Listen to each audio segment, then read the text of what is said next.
Welcome back to the Deliveringmore platform, folks. I'm your host, Ben Alkire. Thank you so much for your continued viewership morning, afternoon, and evening. We appreciate it, as always, if you could hit that subscribe button down below. That's going to help us out more than you could ever know. I have a fantastic episode to get into of the Deliveringmore podcast. I have a trio of guests today for the first time ever on this platform, so we'll see what happens, folks. But we have a group from new Catering Connections, Beth, Carrie, and Kathleen. Welcome to the podcast.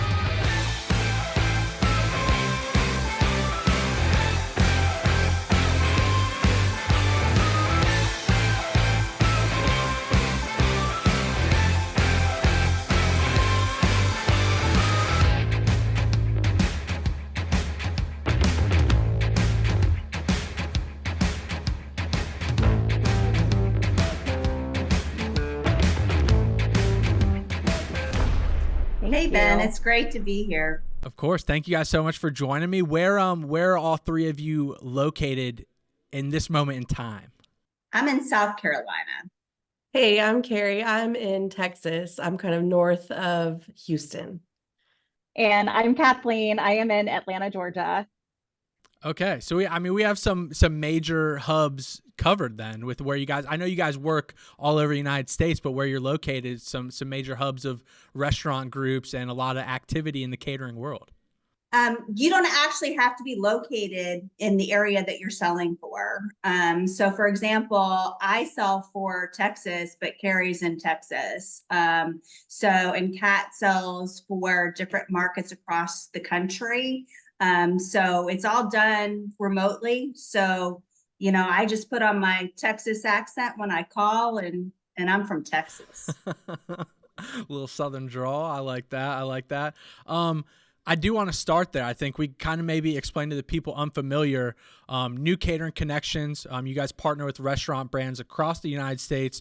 You target, source, connect, inform, qualify, and close new catering business. Got that straight off the website. Thank you, folks. But where do your guys' roles fall in that process of things? So we are all senior expert catering managers, and we're also trainers as well. So what we do, I have clients that I call for restaurant concepts. I actually have one in Atlanta, which is super cool. But then I also work with all of our new employees too. So once they get onboarded, once they get set up, they meet with me and they actually shadow me. We do a virtual shadow session where they hear me make phone calls to clients, so they can hear us calling with our valid business reasons, our verbatim and dialogue, and see how that process works. And they typically will stay with me for 3 weeks while they get up and running. And then once they finish with me, they go over to Carrie, and Carrie takes over from there. So like Kat said, we're all catering experts and coaches and trainers. And so a big part of what I do is once I'm, taking on these new catering experts, as I go through and I kind of help them on the tech side, get them comfortable with all of our software and our CRM, and also kind of feel out their concepts, try to get them to think strategically about their markets and their menus. So it's really exciting. It's fun. I like it. Again, I'm in Texas, and so I'm always calling all over the United States, but also doing a deep dive into each of the markets I'm calling. And Beth had mentioned, at times I'm I have to dial back the southernness, so I'll let a y'all slip here and there. But sometimes people laugh at me, if I'm calling up north, but for the most part, it flies under the radar. So kind of neat. What about you, Beth? What do you got going on over there? I'm also a catering expert and trainer and coach. I have to say, Carrie is our CRM guru. So if we have any questions, we go to her.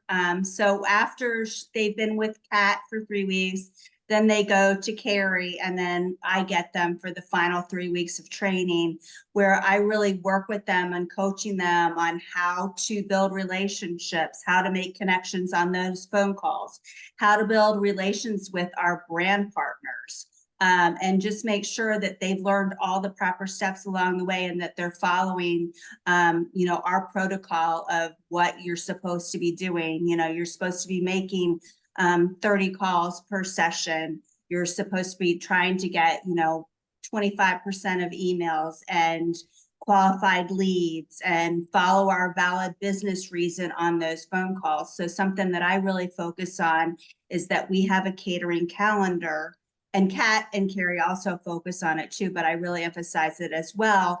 We have a catering calendar that tells us what events we should sell for. So for example, in October is breast cancer awareness and breast cancer awareness. And so we're really focusing on breast centers and cancer centers and things like that.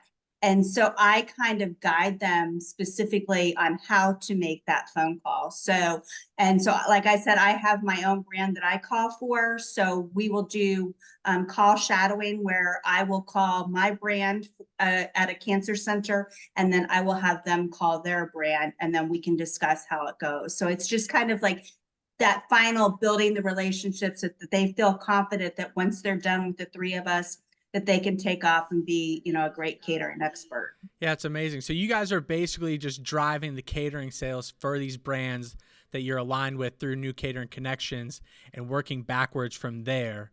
And the list of services that is listed on the website, they're all obviously very specific, and I imagine fall in line with an order of how things are done through you guys' program. But I feel like when you're working with a brand, sometimes the most important thing might be the inform piece, where you have to actually let customers know that, hey, this brand does have a catering service. We do have products made for large group events and things like that and that nature. So how can you let customers know about the brands that actually offer those services in their area? And what can you do to let customers know what opportunities are out there with these brands you're working with? So this is something that we do every day when we are calling. I call them clients, potential clients, prospects. We're always calling, of course, with a valid business reason. Hey, it's Kathleen with Schlotzky's Deli. Breast Cancer Awareness Week is coming up. I just wanted to check on you guys and see if you're planning on doing anything special or celebrating with food.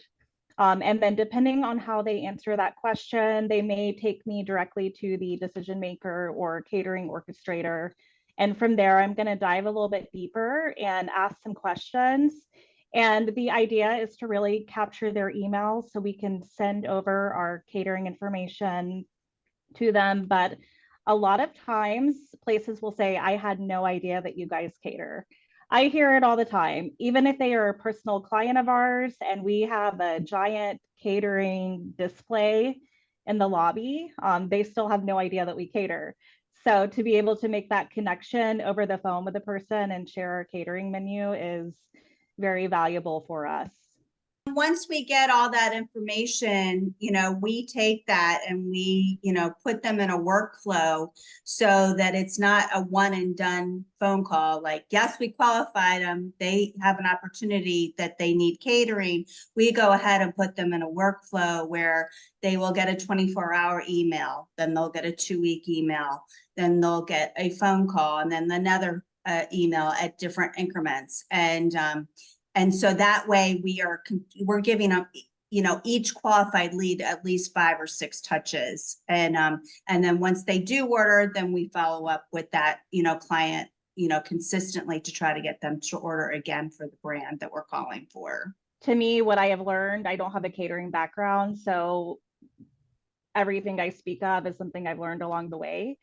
Catering is all about top of mind. So when we are calling clients and we are connecting with them and sharing the catering menu and making them aware, we're also becoming top of mind for those events that we're calling for. So as Beth mentioned, we enroll them in a workflow.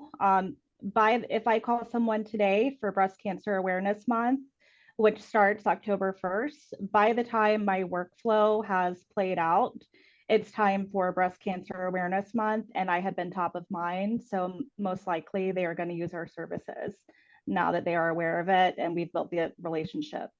So Very strategic we are.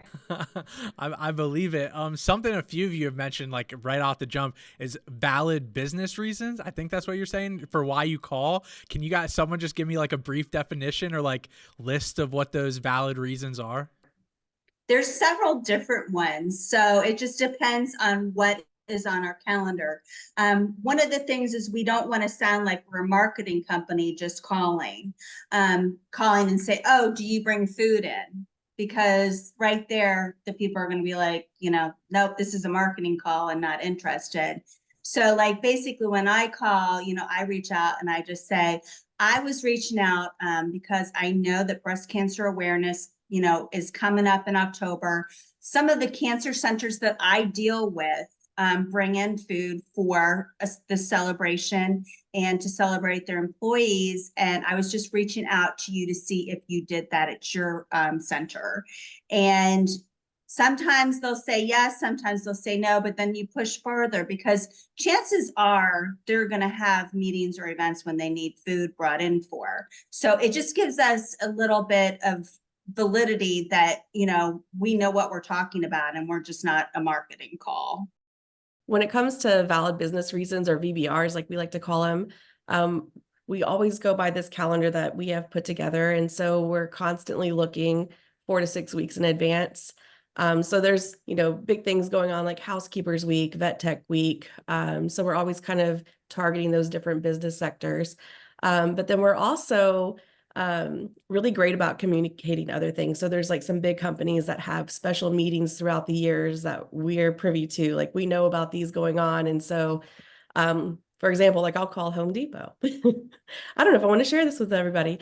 And they have what they call success share meetings, twice a year.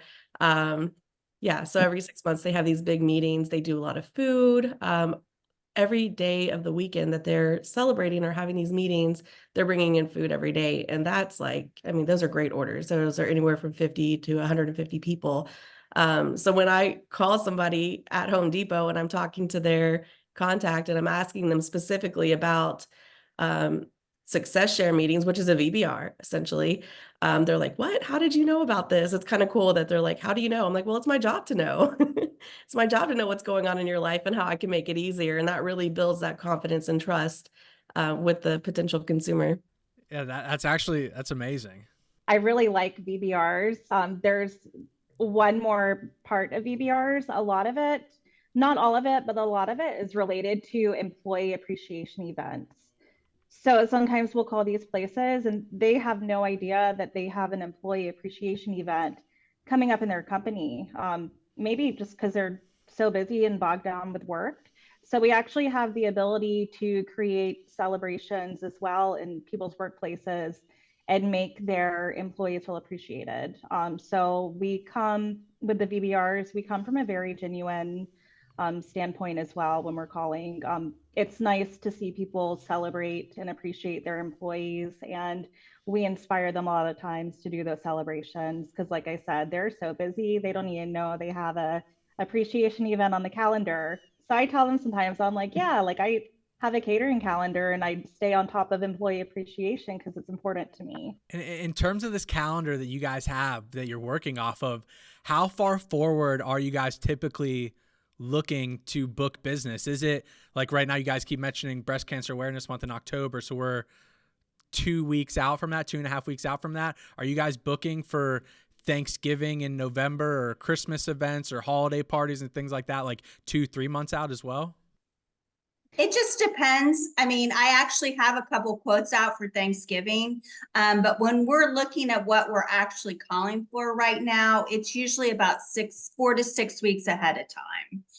So when we look at our calendar, like we are focusing, I mean, yes, we're still focusing on things that are happening in September and breast cancer awareness, but we're looking also at further calendar events with VBRs that are later on in October, like Construction Appreciation Week, or, there's different things that are going on, Physical Therapy Month.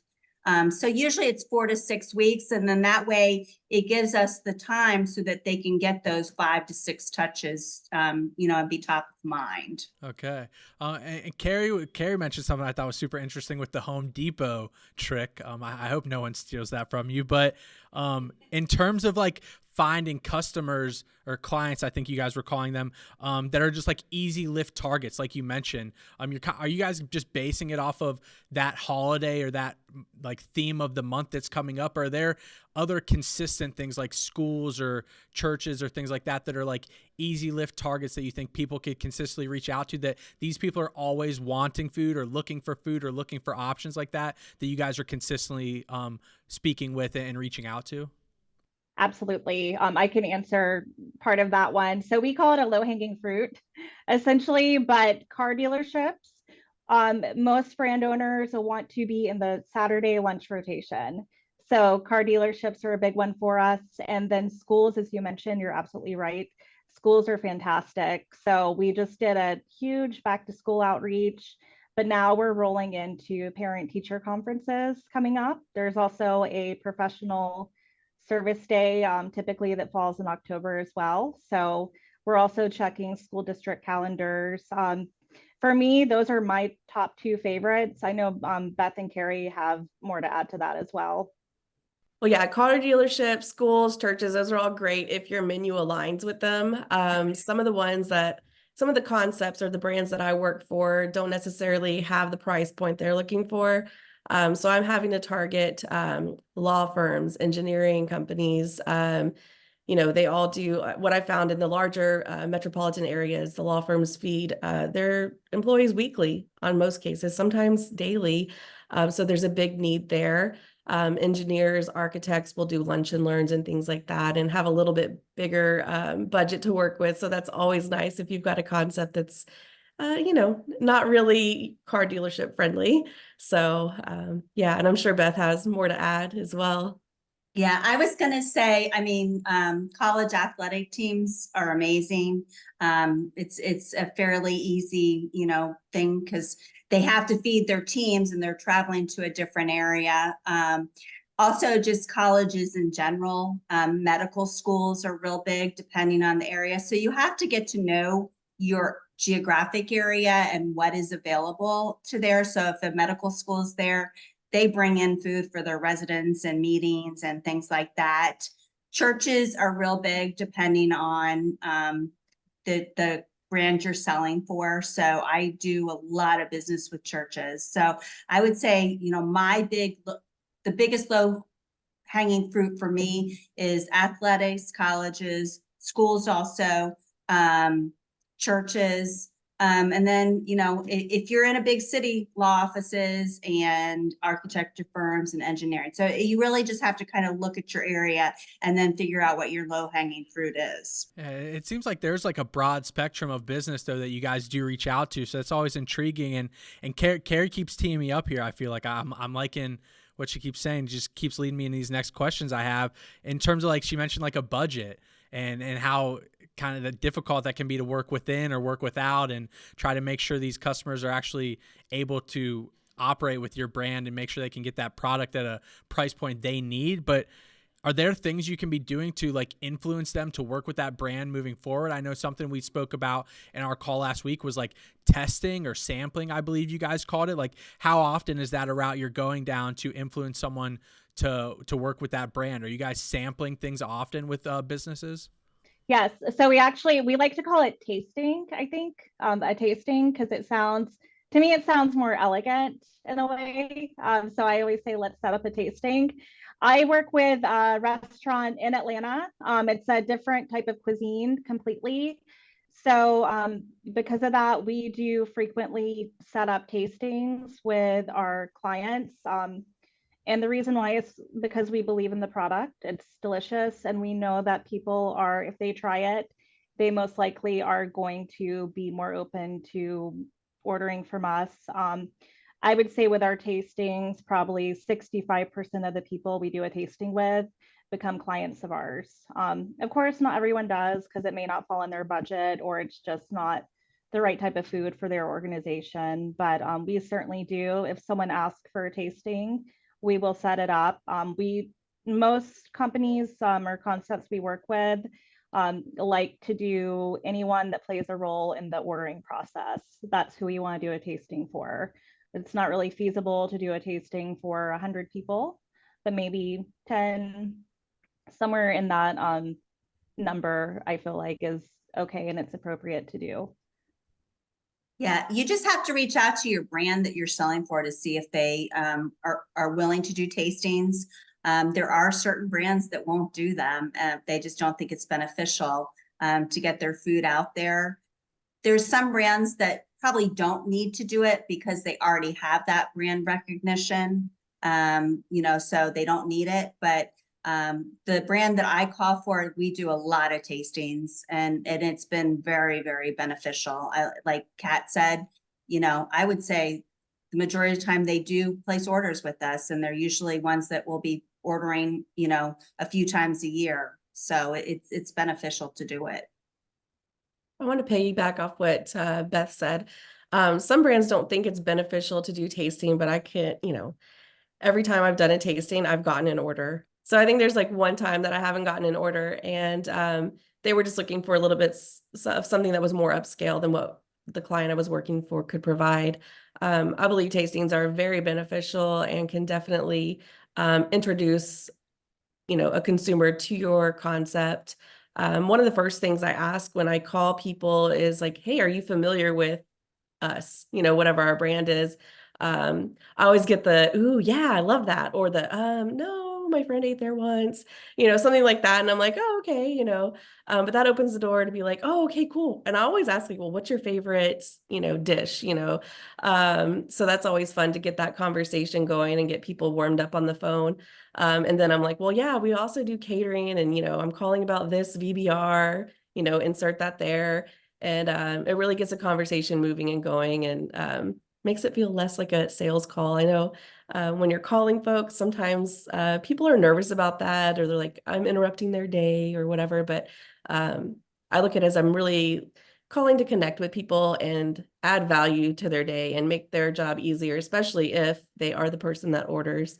And I treat everybody who answers the phone like they're the person that I need to talk to, that I want to talk to. This is something I just randomly thought of as you guys were all speaking there, but I personally, like, if someone calls me and I do not have the phone number, I will not pick up. Like, I refuse to pick up. I won't do it. I don't know. I don't care if it's spam, marketing. I don't care if it's my best friend and they got a new phone number.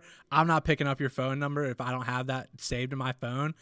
Is your guys' call rate or like acceptance, is that well received, or do you guys feel like sometimes you have to leave voicemails all the time, or how do you generate callbacks in an environment where you have people like me who are like, yeah, I'm not picking up that phone ever? We're calling businesses, so they probably will answer the phone. We do get a lot of voicemails, but they don't know that why we're calling. So when you're calling a business, they think you're calling for their business.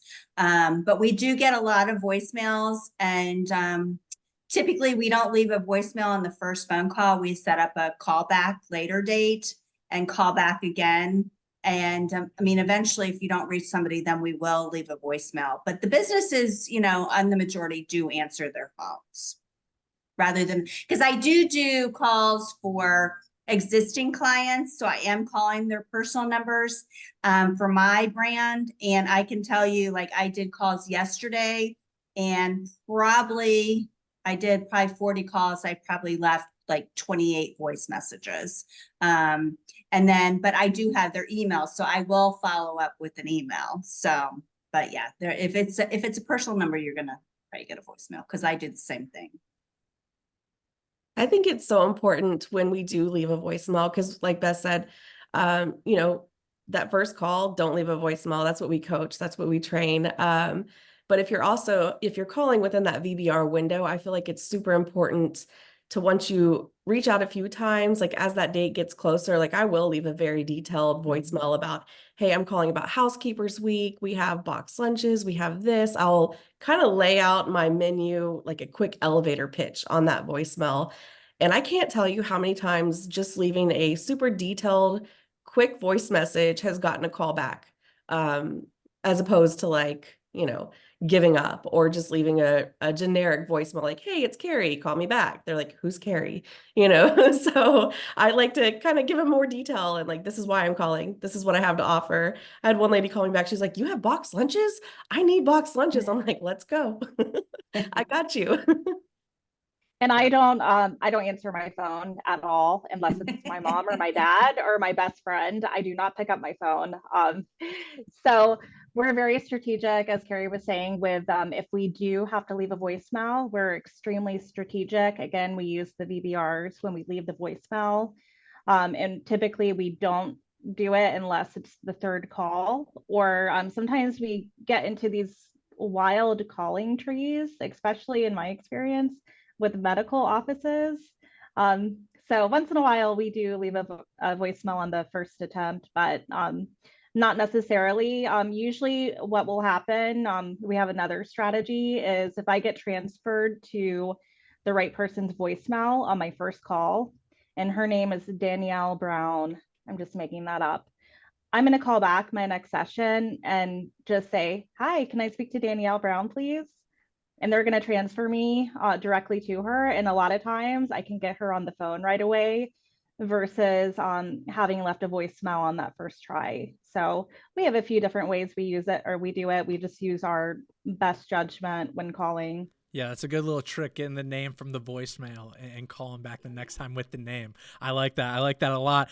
Something I thought, just these are maybe like a little more quick hitting in terms of prospect and things like that. But what is the longest you've prospected a customer before landing the first order? That's a great question. We were talking about this the other day. I'm in the middle of one right now that I've been in contact with since July 2023.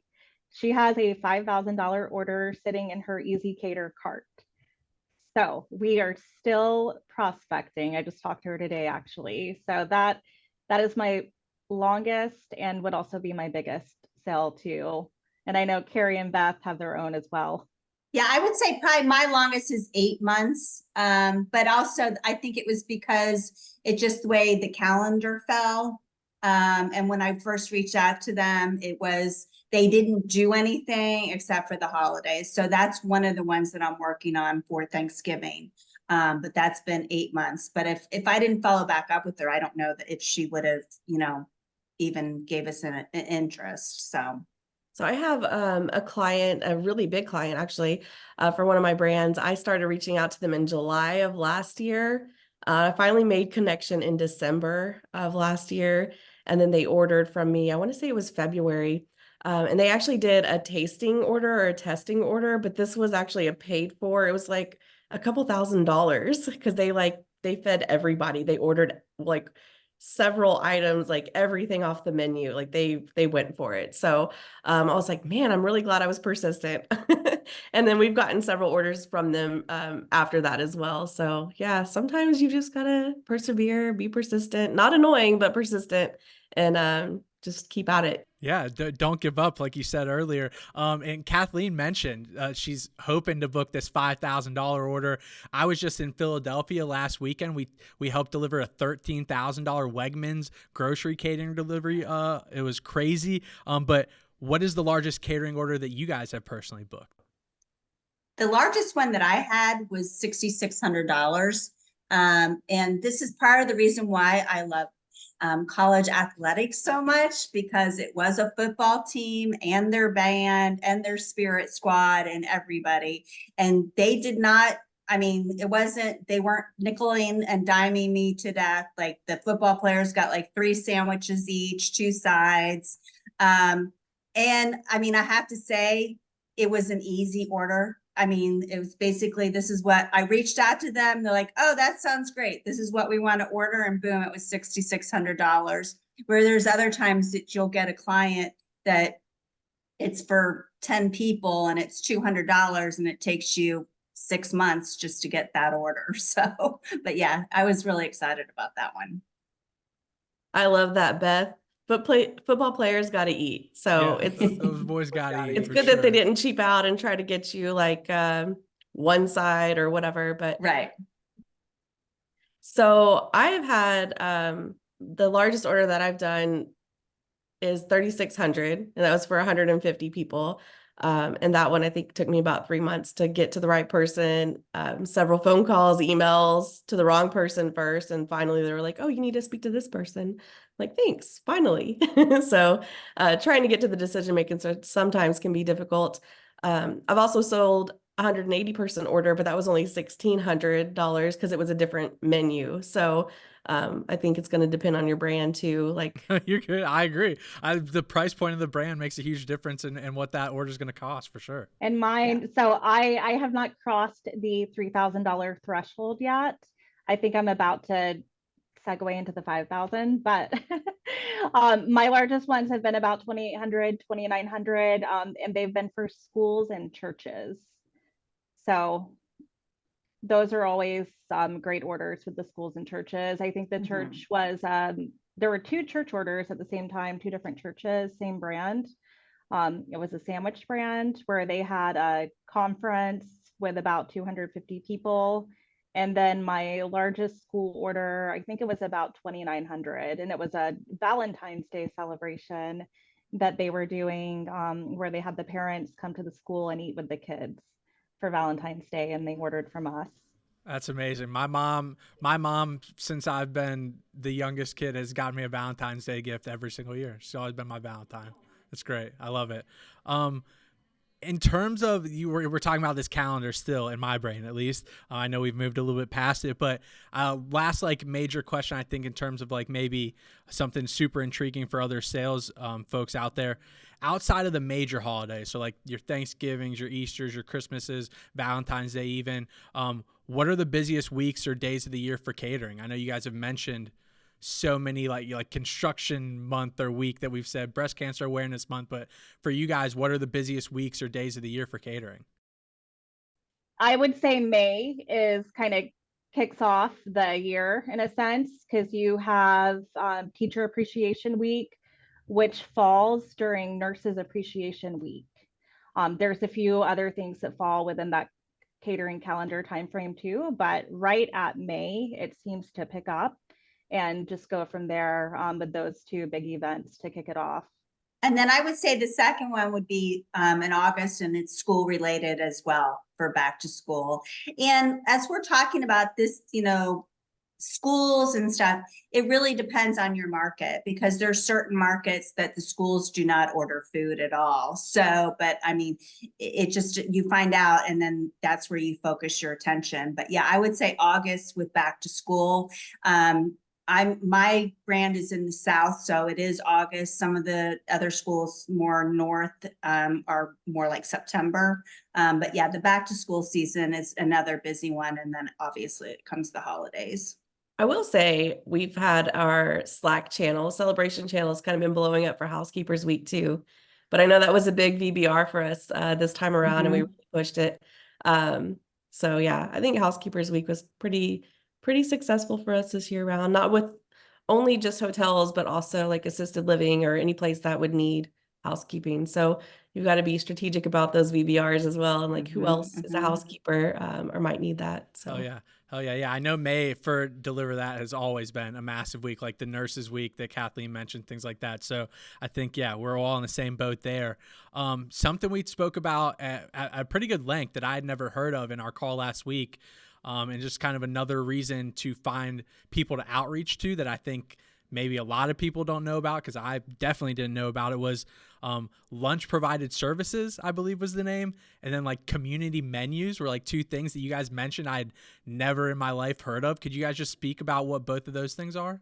So lunch provided searches, we do. It's just another strategic way to think outside of the box and find events. These are not necessarily VBR based whatsoever, but we just do a Google search, lunch provided, Atlanta, Georgia, 2024.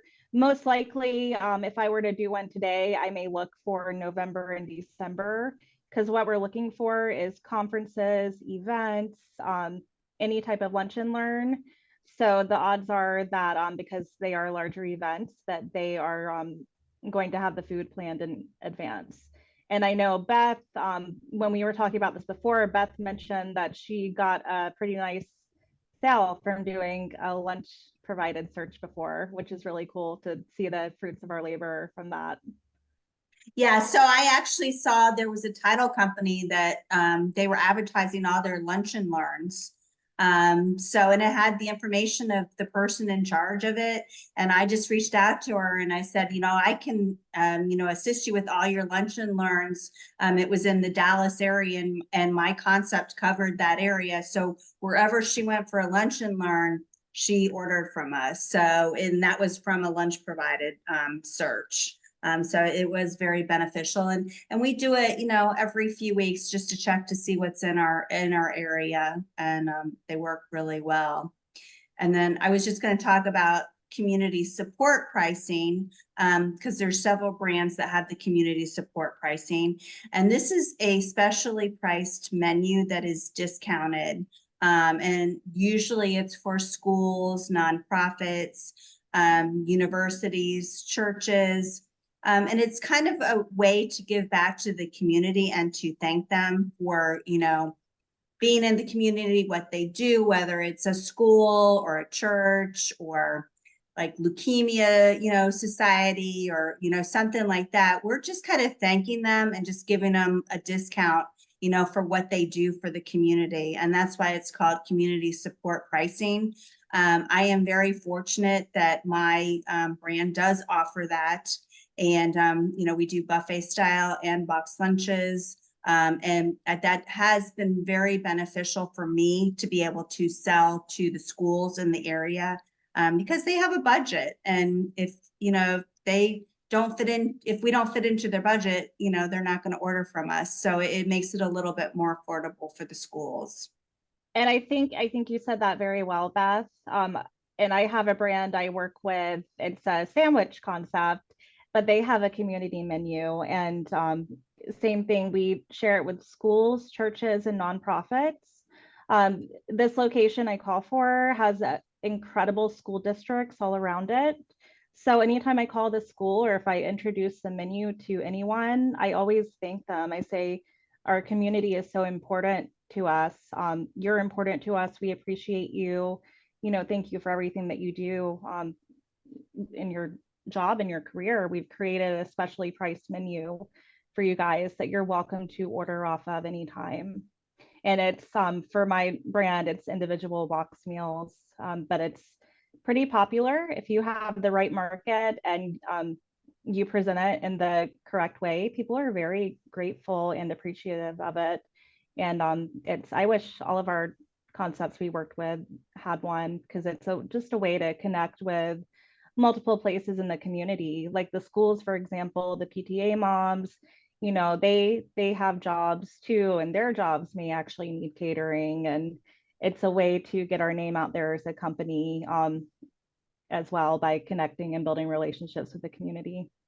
I have not been fortunate enough to work with brands that have community menus. I have some great brands that fit well with the school model, just because of their price point. But I have in the past been told, let Chick-fil-A discount their chicken. So I don't know, you might want to cut that. No, you're good.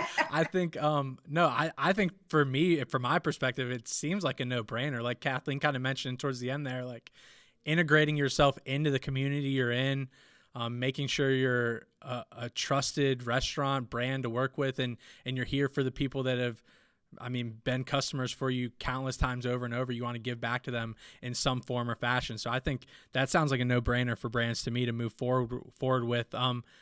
Kathleen and Beth, you both mentioned box lunches in your answers there. And Carrie, I know you mentioned the voicemail you had left. The woman called you back like, no way, like you have box lunches. I need them. I need them. I need them. How important is it for these brands to ensure they have multiple offerings like that? Like you have the buffet style, you have the sandwich platters, you have individually box lunches. Like how important is it for brands to make sure they have these multiple offerings to meet the customers where they are and what they want and what they need? I think it's crucial for brands to have individual box meals. For example, with the traveling athletics teams, a lot of times after the game, they hop back on the bus. It's not realistic to have trays and platters, buffet style, if you got to go and drive back home after your game. So that's a good opportunity for individual box meals. I've heard a lot of people say too with lunch and learns, they don't really want anyone getting up during the presentation to go to the buffet or the trays and platters. So they prefer individual box meals. So that way they have the full attention to do their presentation. And I know Carrie and Beth have a lot more to add to that as well.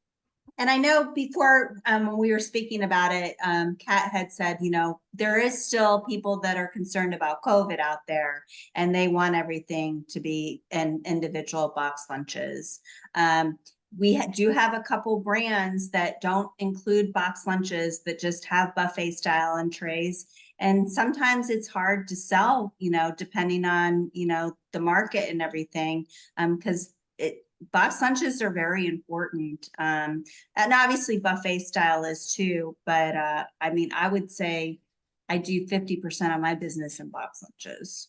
So I know we're talking box lunches, but that translates to individual meals just as well. So like I have concepts that will sell bowls, right? So that's amazing too. So anytime you can do an individual meal and put that on your menu, and also have different offerings with that. So we're talking different dietary restrictions. You need gluten-free, vegetarian, vegan options to go with that as well. You can't just be like, here's a sandwich, good luck.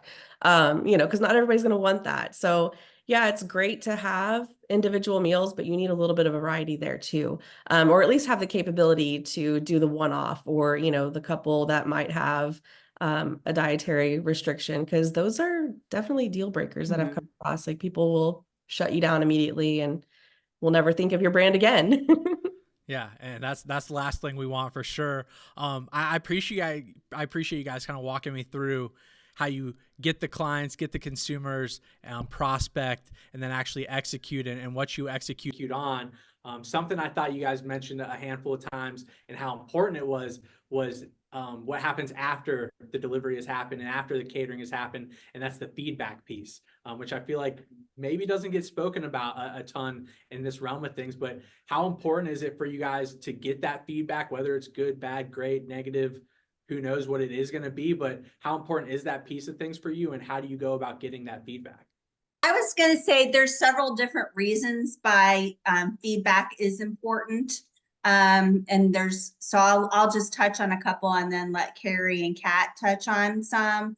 But just, finding out the experience that client had with the brand, whether it was a good experience, whether it was on time, whether, I know I've had somebody that went into specific details, what they liked. Like they liked, the twice baked potatoes that, they were crunchy on top and things like that. And so I express that information to my brands and let them know. I let them know all the good things that have been said. And then if there are some issues, I let them know that too, because something as minor as, let's say you have a sandwich and you forget to include mustard or mayonnaise in the order, can make a difference if they're going to order again. And if you don't make it up to them, they're not going to come back. So I spend a lot of time, following up with my orders. Usually I do it on the next day to find out how it was. I do it usually by email. If I don't hear from them in a couple of days, then I will call them. But I find out, just to give good and bad feedback as well. So I think it's 100% important to get that feedback, to follow up with somebody after you've turned them to a client. You spend all this time prospecting, building that relationship. The worst thing you can do is not thank them for the business that they've given you. In every industry that I've worked in, we've always said it's much easier to keep a customer. So it's much easier to keep a customer than find a new one. So I'm all about keeping my customers and keeping them happy.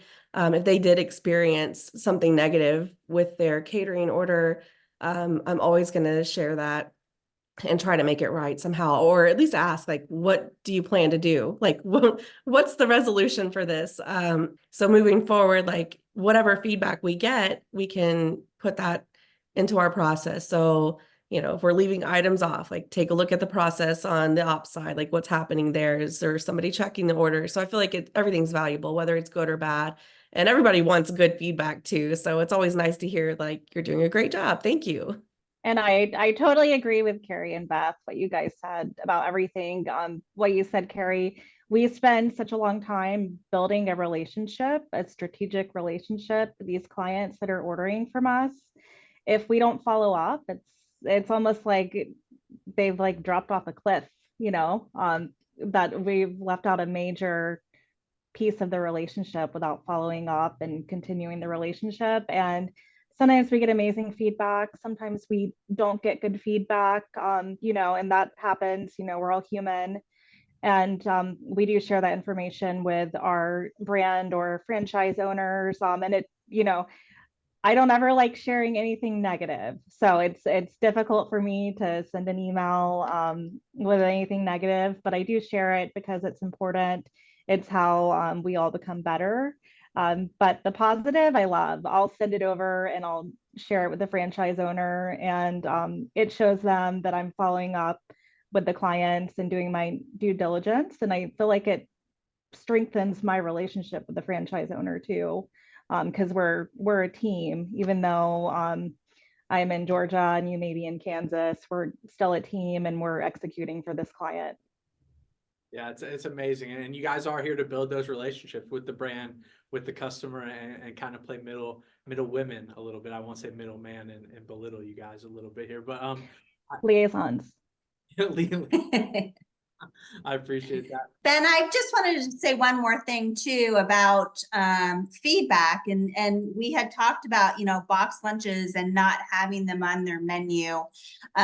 We do share any feedback we get, whether let's say somebody requests a gluten-free option, and your concept doesn't have a gluten-free option on their menu. We do share that feedback with the franchise owners or the brand managers so that they know, what people are asking for. So if we get a want from our client that we reach out to, we will convey that feedback to them and let them know so that they can, look into that on their end.